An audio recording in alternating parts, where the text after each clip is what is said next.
E o que se achou, senhor presidente, depois de tudo isso? Que foram determinadas buscas e apreensões, foi feita a quebra de nuvens, o presidente foi investigado, buscas e apreensões. O que se achou com o presidente? Absolutamente nada. E eu inicio a minha sustentação dizendo que o presidente Jair Bolsonaro foi o presidente mais investigado da história do país.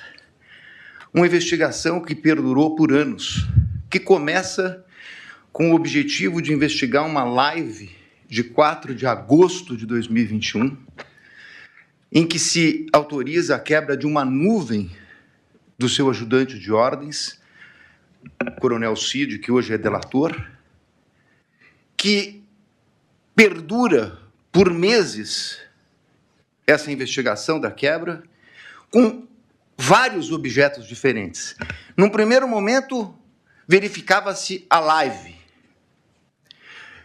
numa investigação determinada pelo TSE. No segundo momento, investigava-se o cartão corporativo, os gastos do presidente e da então primeira-dama. Depois investigou-se até uma questão de emendas, para se chegar numa questão de vacinas. Portanto, não havia um objeto específico. E por que eu estou tratando disso, senhor presidente? Porque o inquérito das vacinas é a gênese de todo este caso, onde ocorreu a prisão e depois a colaboração do Coronel Cid.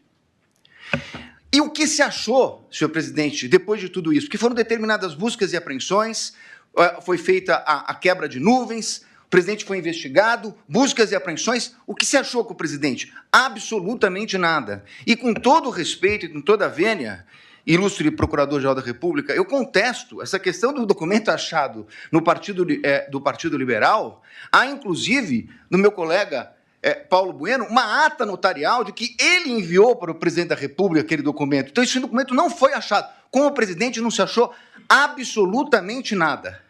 A partir daí, restava a versão do delator, com uma minuta que estava no seu telefone tratando de uma questão de estado de sítio, e mais absolutamente nada. Então, vem a denúncia. E a denúncia é feita, efetivamente, com duas novidades. Porque, com o estado de sítio, e baseado na palavra exclusiva do delator, seria difícil a propositura de uma ação penal. Então, traz-se uma narrativa que vem, efetivamente, do começo de atos de pronunciamentos do presidente da República, pronunciamentos públicos, e depois o 8 de janeiro. Sobre esse primeiro momento, senhor presidente, eu me permito até fazer uma digressão sobre o mérito antes de tratar das preliminares, mas é importante dizer que, sobre esse primeiro momento, nós temos, efetivamente, uma acusação do Procurador-Geral da República de 2 artigos gravíssimos do Código Penal que tratam do golpe, e de golpe contra as instituições democráticas e contra o governo legitimamente eleito.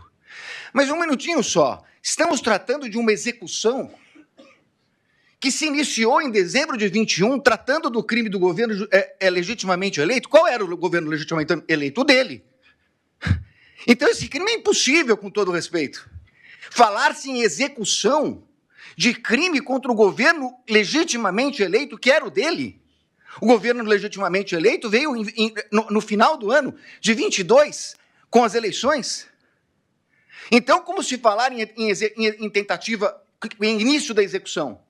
E mais, como se falar em início de execução por pronunciamentos e lives, quando os 2 tipos penais têm elementares do tipo a violência ou a grave ameaça? Não existia violência nem grave ameaça. Então é impossível falar dessa execução. Como eu disse, é porque não existia nenhum elemento. Então começa uma narrativa a respeito de pronunciamentos públicos, para terminar no 8 de janeiro. No 8 de janeiro, que nem a Polícia Federal, que utilizou, como lembrou meu colega, mais de 90 vezes a expressão possivelmente, que não havia certeza, nem a Polícia Federal, que se utilizou dessas possibilidades, afirmou a participação dele no 8 de janeiro. Não há um único elemento, nem da delação.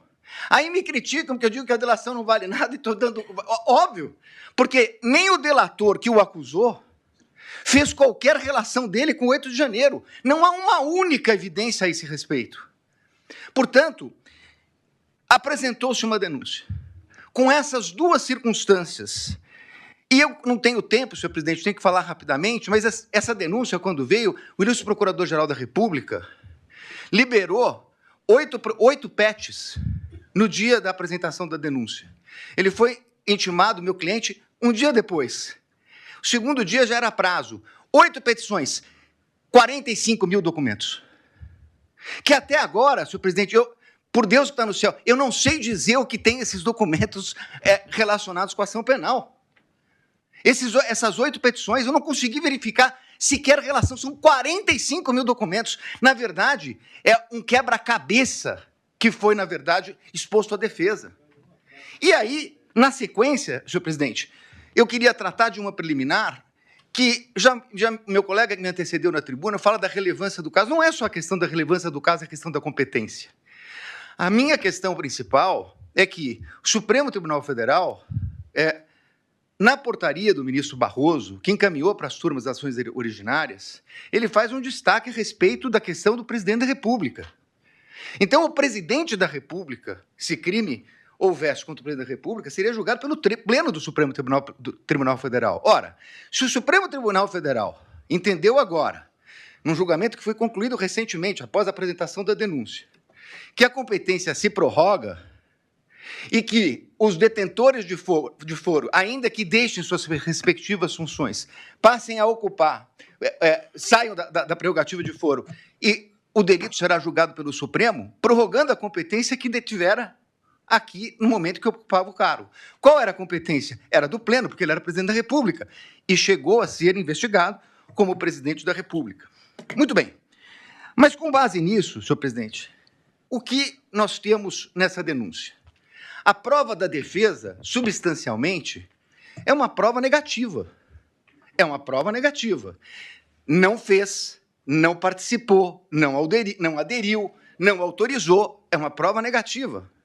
Então, seria muito importante, e eu reconheço, ministro Alexandre de Moraes, Vossa Excelência despachou comigo no Salão Branco, e é verdade o que Vossa Excelência coloca, que todos os elementos da denúncia, citados na denúncia e no relatório da Polícia Federal, estão nos autos.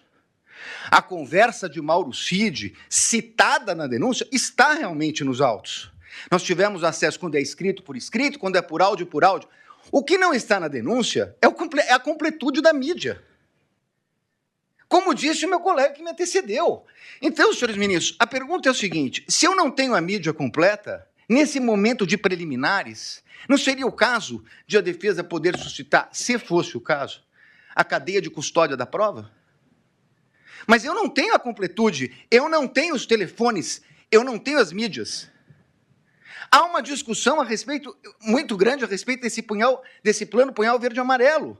Há uma reunião. Seria absolutamente imprescindível verificar as demais mensagens que foram passadas naquele dia. As outras mensagens que foram passadas pelo WhatsApp. Os outros documentos que estão na mídia. É essa a reclamação da defesa. O que nós temos, e temos tudo que a denúncia citou e tudo que o relatório da Polícia Federal citou, mas esse é o recorte da acusação. Com todo respeito, a defesa tem direito a fazer o seu próprio recorte. E isso poderia impactar. Eu sei, ministro Flávio Dino, Vossa Excelência já falou aqui em outras sessões de julgamento que eu assisti, que falou hoje, nós não vamos fazer Vossa Excelências não farão um julgamento aprofundado da denúncia. É óbvio, nós estamos falando aqui de um standard mínimo, de uma verificação de possibilidade do recebimento da prova. Mas é evidente que se houvesse uma mensagem comprovando que não há nenhuma relação com o punhal verde e amarelo, teria muita importância para esse momento. Porque nós estamos falando de um recebimento de uma denúncia gravíssima, por fatos gravíssimos, que o presidente da República não tem nenhuma relação com punhal verde e amarelo, Operação Luneta, com Copa 22 e assim por diante. Então, a verificação das trocas de mensagem, a partir do momento que Correios dizem que falaram com o Comando Militar, que pediram audiência no Planalto, no Alvorada, que tiveram lá, o que disseram?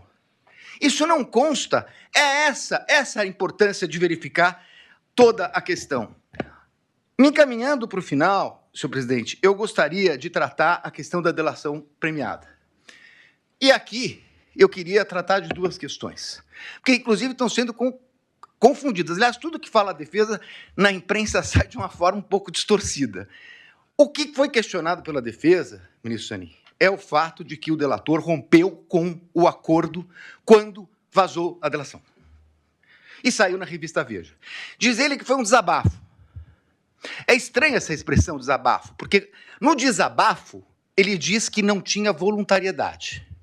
Isso não é um desabafo. Na versão dele atual, isso teria sido uma mentira. Mas vai lá. Falou com o primo, com o irmão, com o cunhado. Senhor presidente, a lei não autoriza o delator, o contrato de colaboração, não autoriza o delator a falar nem com o irmão, nem com o cunhado, nem com a mãe. Não autoriza. Ele, inclusive, estava proibido até de ter contato com o pai, salvo engano mesmo, a partir de um determinado momento, que era investigado. Se ele falou com o cunhado, e se isso foi vazado, essa é uma responsabilidade dele. Dir-se-á, mas essa é uma questão formal. É verdade, uma questão formal. Só que mais adiante vem uma questão de que a Polícia Federal diz que ele mentiu, omitiu e se contradisse. E aí, senhores ministros, essa é a minha maior crítica, a questão da delação. Por quê? O Supremo Tribunal Federal, num voto de grande detalhamento do ministro Dias Toffoli, diz o seguinte: delação é um meio de prova.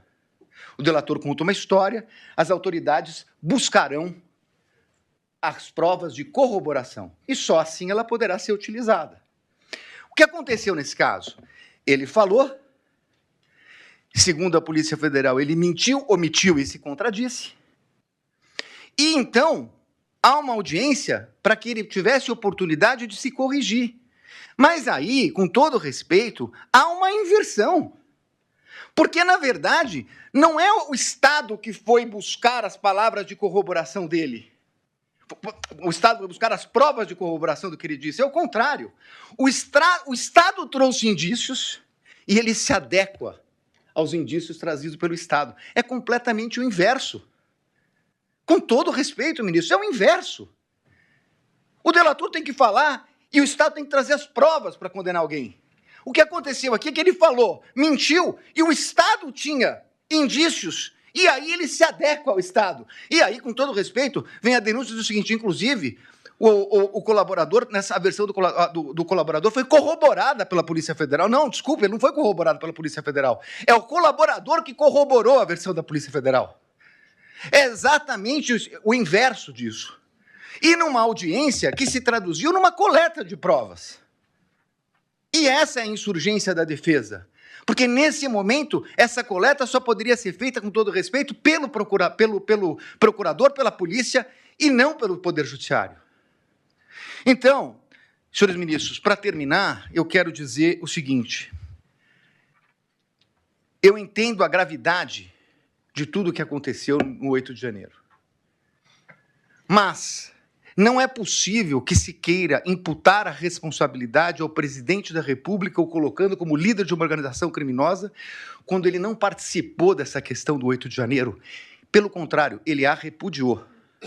E mais do que isso, ministros, nesse tempo que não é possível discutir a questão aprofundada de provas, é importante dizer, senhor presidente, que enquanto a Polícia Federal fala possivelmente, enquanto a denúncia traz conjecturas, como a impressão de um documento no Palácio que teria tido conhecimento dele, o fato concreto é que o acusado de liderar uma organização criminosa para dar golpes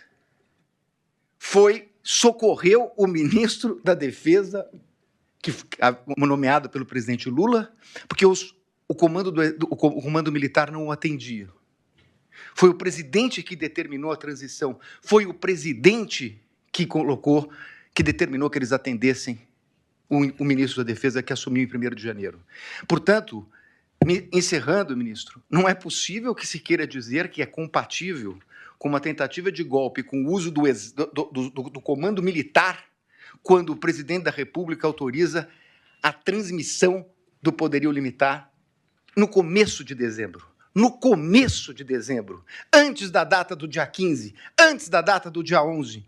E, portanto, senhores ministros, eu ratifico as nulidades que foram colocadas na minha peça, apreciada por Vossa Excelência e peço a rejeição da denúncia e agradeço pela atenção. Muito obrigado, senhor presidente.